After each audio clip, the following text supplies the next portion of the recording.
Hi there, my name is Ariel, and in this series, The Road to 1 Million, I share all my progress in the last month. If you're not new here, you're welcome to skip ahead. And if you are, welcome. In August of 2023, I decided to quit my job to chase my entrepreneurial dreams. Ever since then, I had my ups and downs, some projects that I closed, and some projects that are still ongoing. I usually talk about what happened in the last month. I share my progress on YouTube and LinkedIn and other social platforms I use, if I do. So thank you for joining my journey, and let's get it started. By the way, as always, there are timestamps in the video, so feel free to skip ahead if you're short on time or you just want to go to the juice. There are some juice parts, and their timestamps will look something like this. Okay, so let's start with the website, which is BookWizard. So around 3 months ago, this guy, Anton, and I decided to start a new project. We were sick of Amazon's Goodreads, so we wanted to create a replacement. Goodreads basically is Amazon website to have your books backlog, reading lists, things that you read, things that you want to read, and it's integrated with your Kindle, if you have, or Audible. Why did we decide to do that? Because Goodreads is boring, its design is old, and generally it's not very fun to use. They update nothing. So we started working. We paid over $2,000 for a designer to design the UX for the website. And let me tell you, the design is beautiful. So as I said, the website was designed to replace Goodreads. So the backbone of the app is to allow users to manage their backlog and find new books and get book suggestions for next reads. After we finished developing everything, we released it to a small group of testers to give us feedback. And the responses were almost unanimous. The design is beautiful, but not practical.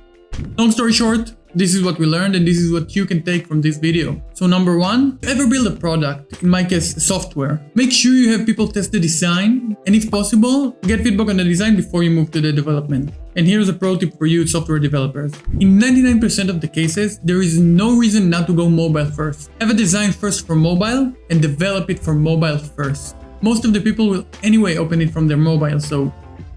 Number two, have each feature tested before you fix bugs and perfect it. Number three, always remember, it's better to release a buggy product that nobody loves than to release a polished product that nobody loves. So we learned from our mistakes. We have a new mobile design which is currently in the development, and a new core feature which we believe is going to bring great value to content creators. Stay tuned for that. Okay, let's move on to the social platforms. So around 3 weeks ago, I decided that I want to post on LinkedIn again. And I also decided to start a newsletter about my life, how I progress, how I feel, and lessons that I learned from that. The results and progress are pretty decent, but I'm happy with it.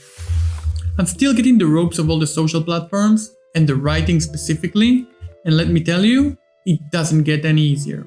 Focusing for more than 10 minutes on writing is so unbearably hard. So if you have any tips or articles on how to write or how to stay focused writing, I'd love to read about it in the comments below.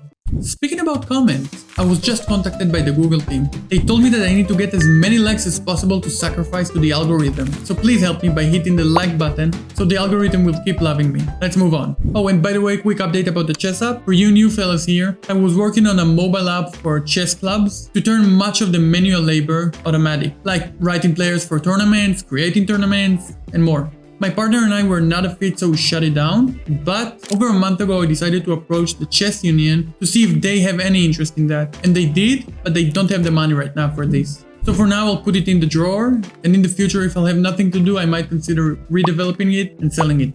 Now, let's move on to my YouTube progress. Something weird happened this month. You see, this video blew up for no apparent reason. I don't know why. I searched Google, I searched everywhere to find out why and who published it somewhere. So if you have any idea why these things happened, please let me know in the comments below. So these are the channel's analytics, and that was it for this update. Again, thank you for joining my journey. I appreciate each and every one of you, and I will see you in the next one.